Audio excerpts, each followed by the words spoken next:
नमस्कार दोस्तों, आपका स्वागत है अवधूत नगरी में।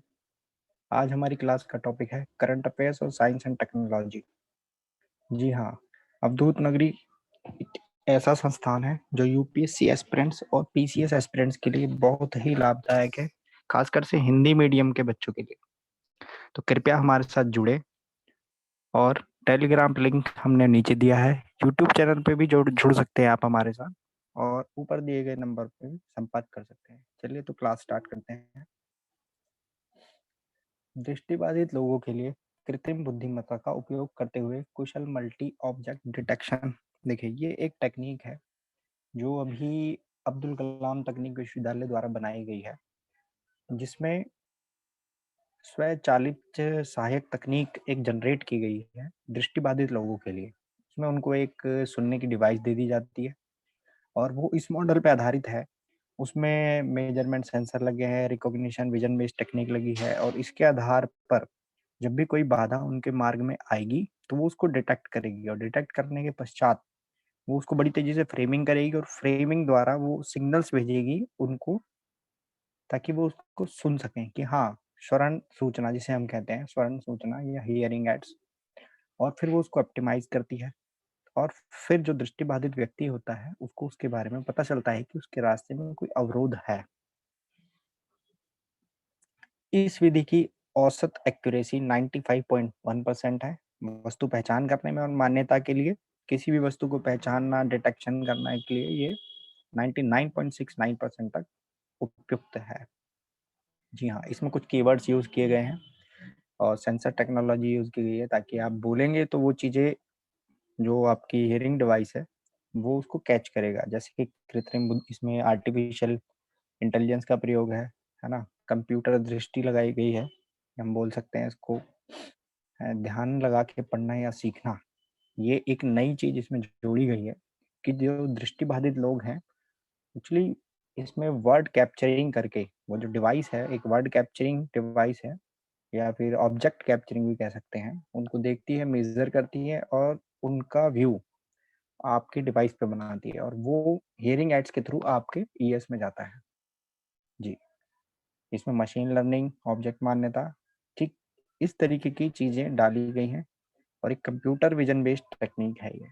ठीक, देखिए अगली न्यूज है। उत्तराखंड में 110 साल बाद रेड ब्रेस्ट बटरफ्लाई, जिसे हम पेपिलियो एल्समेनोर भी कहते हैं, ये पश्चिमी हिमालय में 110 वर्ष की अवधि के बाद दिखाई दी है। जी हाँ, तितलियों का होना पारिस्थितिक तंत्र के लिए बहुत ही लाभदायक है। ये उस पारिस्थितिक तंत्र के स्वास्थ्य को भी दर्शाती है कि वो कितना स्वस्थ है। और देखिए, इन तितली को देखने के बाद प्रकृति के जो प्रेमी होते हैं उनके बीच में भी काफी उत्साह है और पर्यावरण के लिहाज से भी ये खबर काफी अच्छी है। जी, और पिछली बार रेड ब्रेस्ट तितली 1910 में देखी गई थी। ये उत्तराखंड में देखी गई थी और मिस्टर हैनगटन थे, अंग्रेज एक, उन्होंने देखी थी। और मई और सितंबर के महीने में बेसिकली ये देखी जाती हैं। 7,000 फीट की ऊंचाई पर ये पाई जाती हैं। और जो ये इलाका है रेड ब्रेस्ट कुमाऊं, जहाँ पर ये पाई गई थी, वो पश्चिमी हिमालय के नेपाल एरिया में है। जी, देखिए अभी हमारे देश में राष्ट्रीय तितली का चयन करने के लिए अभियान जारी है, जिसमें 50 तितलियों की एक लंबी सूची है और उनको 7 वर्गों में डिवाइड किया गया है। 7 वर्गों में डिवाइड करने के पश्चात सर्वेक्षण चल रहा है, हर जगह से वोटिंग हो रही है। अब तक 42,000 वोट पड़ चुके हैं, जिसमें सबसे ज्यादा महाराष्ट्र से रिकॉर्ड तोड़ 16,000 वोटिंग, पश्चिम बंगाल से 3,000 वोटिंग। मतलब कुछ इस तरीके से रिकॉर्ड तोड़ वोटिंग चल रही है और 8 अक्टूबर तक ये चलेगी। इस पे हमारी जो है राष्ट्रीय तितली चुनी जाएगी। आइए अब बात करते हैं नोबेल पुरस्कार की। देखिए, फिजियोलॉजी और मेडिसिन में 2020 का नोबेल पुरस्कार दिया गया है हेपेटाइटिस सी वायरस की पहचान करने के लिए।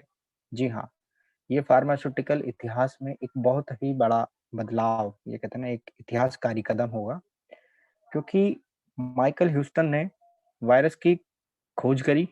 दूसरा, उस वायरस को डीएनए से अलग करके उन्होंने निकाला, ताकि अब जब टोटली एक वायरस हमारे पास है, तो उस पे हम शोध कर सकते हैं, परंतु जब वो वायरस हमारे डीएनए में समायोजित होता है, तो हम उस पर कार्य नहीं कर सकते, उस पर शोध नहीं कर सकते।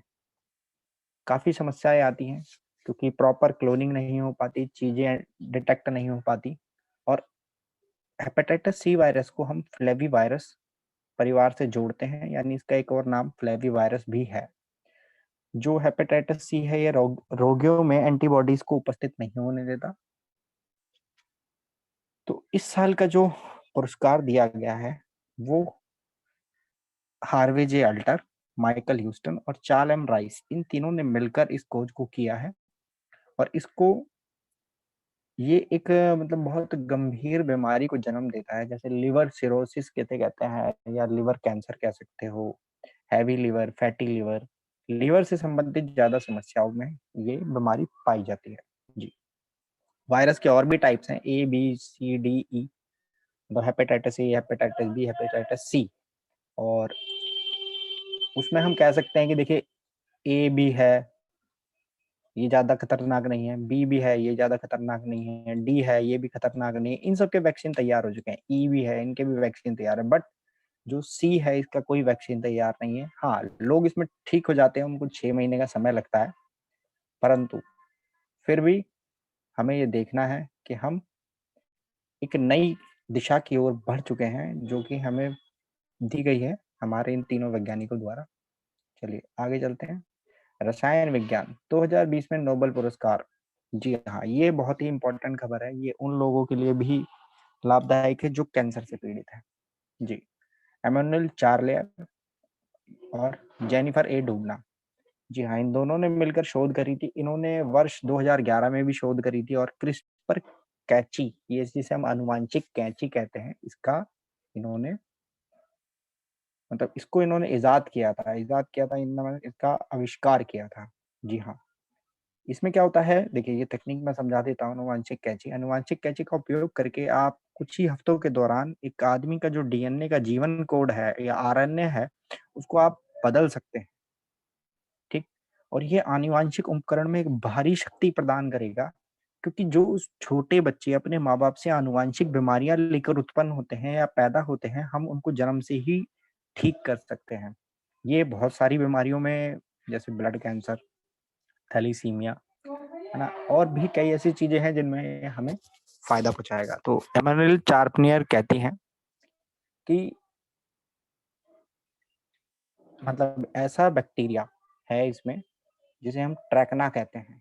ये क्रिस्पर जो मतलब क्रिस्पर एक प्रणाली जो इसमें यूज़ की गई है, जिसे हम CRISPR कहते हैं, क्रिस्पर, इसको हम आनुवांशिक कैंची भी बोलते हैं, जो डीएनए को क्लियर करके वायरस को निष्क्रिय कर देता है। मतलब जो वायरस आपके डीएनए में जनरेट हो चुका है, उस वायरस को ये निष्क्रिय कर देता है।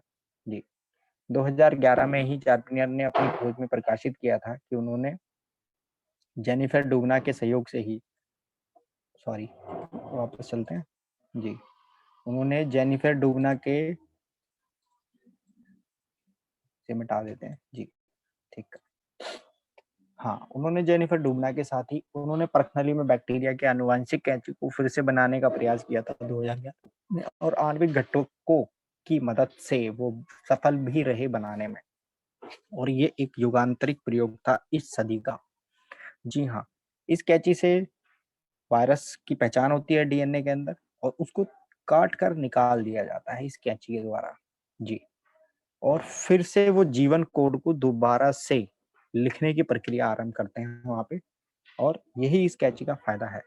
जी, इस आनुवांशिक कैंची ने जीवन विज्ञान में एक नया युग का आरंभ किया है, जो मानव जाति के लिए बहुत लाभदायक रहेगा। चलिए आगे चलते हैं। भौतिकी में नोबेल पुरस्कार, ये रोजर पेनरोज, रेडनहॉर्ड जेंजल और एंड्रियास गेज, इनको दिया गया है। इन्होंने ब्लैक होल के बारे में बताया। देखिए ब्लैक होल का अध्ययन तो पूरी पृथ्वी के वैज्ञानिक, खगोलविद सभी लोग करते हैं, परंतु आज तक हमारे पास इनके लिए कोई एक कन्क्लूसिव रिपोर्ट या कन्क्लूसिव आंकड़े हमारे पास उपलब्ध नहीं है। परंतु रॉजर पेनरोज ने जो अल्बर्ट आइंस्टीन के सापेक्षता के नियम के तहत बताया कि ब्लैक होल का निर्माण होता है। और रेनहार्ड जेंजल और इंडिया गेज ने पाया कि एक बेहद भारी वस्तु हमारी आकाशगंगा के केंद्र में तारों की कक्षाओं को नियंत्रित करती है और वहां पर एक सुपरमैसिव ब्लैक होल है। जी हाँ, देखिए रोदन पेनहाउस का मैंने बताया था कि इन्हें अल्बर्ट आइंस्टीन के सापेक्षता के सामान्य सिद्धांत का प्रत्यक्ष प्रमाण दिया था और उसी के आधार पर इन्होंने कहा कि इनका जन्म होता है ब्लैक होल्स का। ठीक, और रॉजर पेनहाउस ने साबित भी किया कि ब्लैक होल वास्तव में बन सकते हैं। ठीक, और जो रेनहार्ड जेंजल और इंडिया गेज इन्होंने संयुक्त रूप से खोज करी और इन्होंने बताया कि हमारी आकाश गंगा का जो केंद्र है उसका नाम है धनु ए। जी हाँ, ये इंपॉर्टेंट करने योग्य तथ्य है, यूपीएससी इस प्रकार के प्रश्न पूछ लेती है।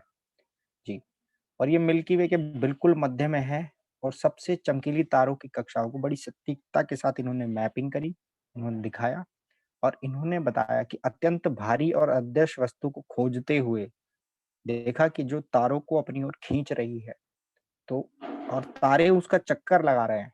ठीक, तो इससे इन्हें पता चला कि जो हमारा सौरमंडल है बड़े क्षेत्र के साथ एक चीज में पैक हो जाता है। तो जेंजल और गेज ने जो मिल्की वे के केंद्र में इंटरस्टेलर गैसेस मतलब गैसों का भंडार, धूल के विशाल बादल जो देखने को मिलते हैं और इस तकनीक सीमाओं को तोड़ते हुए उन्होंने मतलब इनकी भरपाई के लिए नई तकनीकों का आविष्कार किया और उनको पता चला कि हाँ, हम मिल्की वे के केंद्र में जो हमारी आकाशगंगा मिल्की वे है उसके केंद्र में एक सुपर मैसिव ब्लैक होल भी है, जिसके ठोस सबूत उन्होंने दिए। आइए अगले चीज पढ़ते हैं। साहित्य 2020 का नोबेल पुरस्कार ये दिया गया है अमेरिकी कवियत्री लुइस ग्लिक को। जी हाँ, स्वीडिश अकादमी ने कहा है कि ग्लिक की कविताएं काफी मनमोहन होती हैं। उनकी कविताएं सादगी भरी और सुंदरता के साथ मतलब व्यक्तित्व के अस्तित्व को अलौकिक बना देती हैं। जी, अब आते हैं 2020 का नोबेल पुरस्कार। देखिए अंतरराष्ट्रीय एकजुटता। देखिए अब ये नोबेल पुरस्कार देता कौन है? नॉर्वेजियन नोबेल कमेटी ये है जो नोबेल पुरस्कार देती है। इस बार का जो नोबेल पुरस्कार दिया गया है ये विश्व खाद्य कार्यक्रम को दिया गया है। जी हाँ, ये इनको दिया है शांति स्थापना के लिए। देखिए इन्होंने बड़ा ही ये एक बहुत ही बड़ा मानवीय संगठन है। ये खाद्य सुरक्षा को बढ़ावा देता है। 2019 में भी WFP ने 88 देशों में करीब 100 मिलियन लोगों की सहायता करी।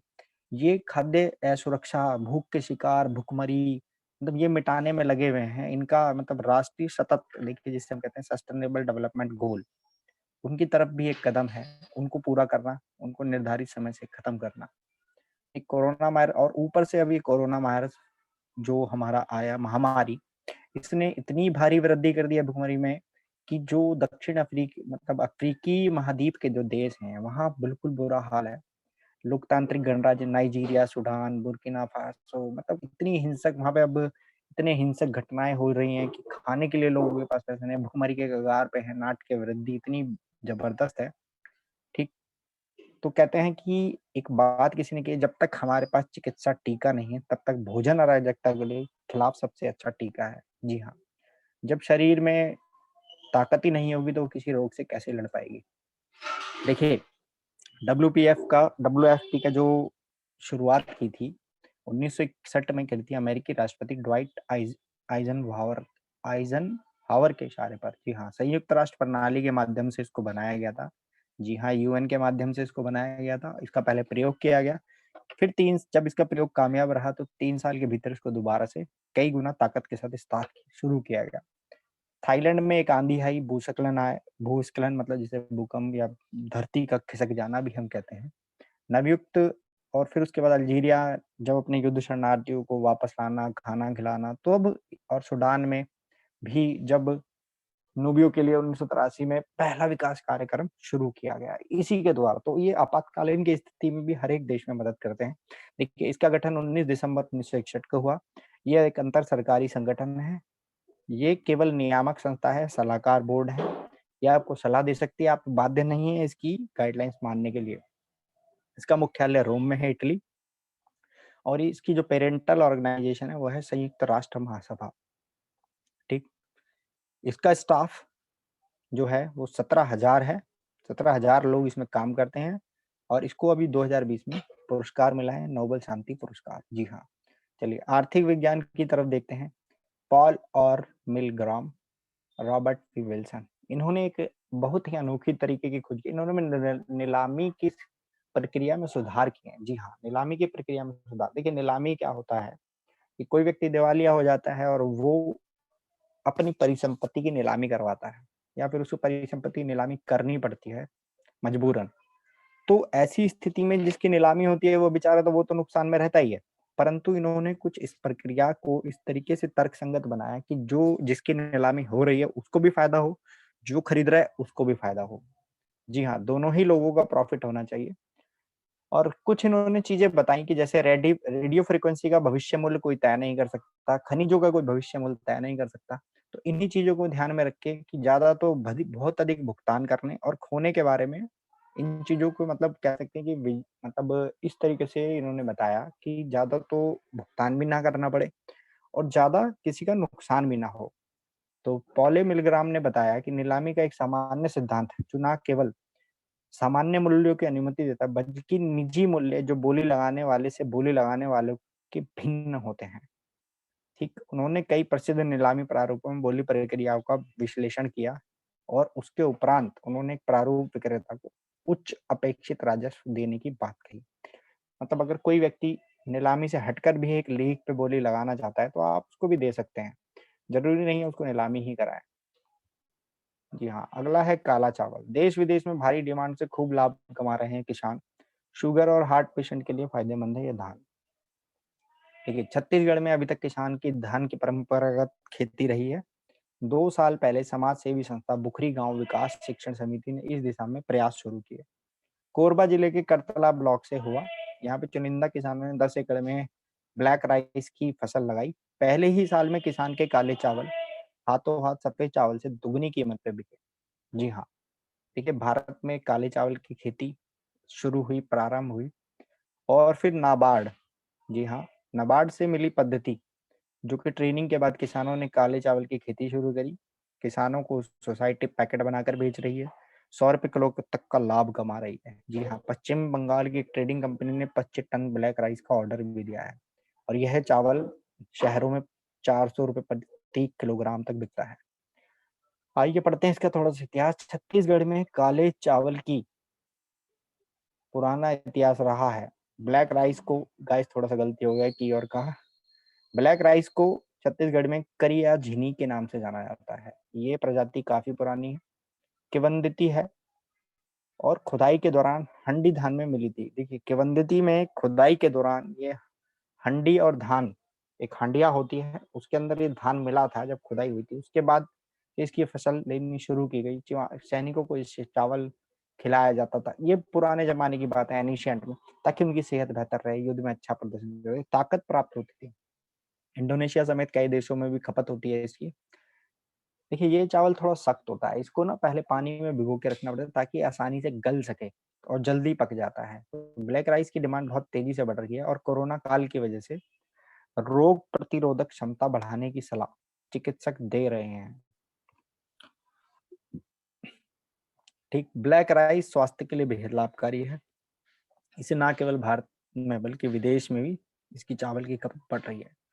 आइए थोड़ा सा और पढ़ते हैं कि इसके और क्या क्या फायदे हैं। ये मतलब बायोलॉजिकली हम पे किस तरीके से कार्य करता है। ये देखिए ये फाइटोकेमिकल कोलेस्ट्रॉल को कम करता है, हार्ट अटैक्स को भी और स्ट्रोक्स की संभावनाओं को भी कम करता है। ये मोटापा कम करने के लिए भी काफी फायदेमंद है, कब्ज जैसी समस्याओं में, पाचन से जुड़ी अन्य समस्याओं में।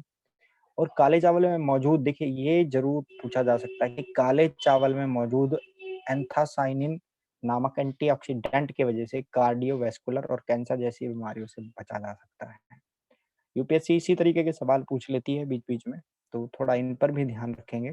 काले चावल में मौजूद विशेष एंटीऑक्सीडेंट तत्वों के कारण ये त्वचा, आंखों के साथ दिमाग के लिए भी फायदेमंद है। जी हाँ, अब आते हैं वायु प्रदूषण।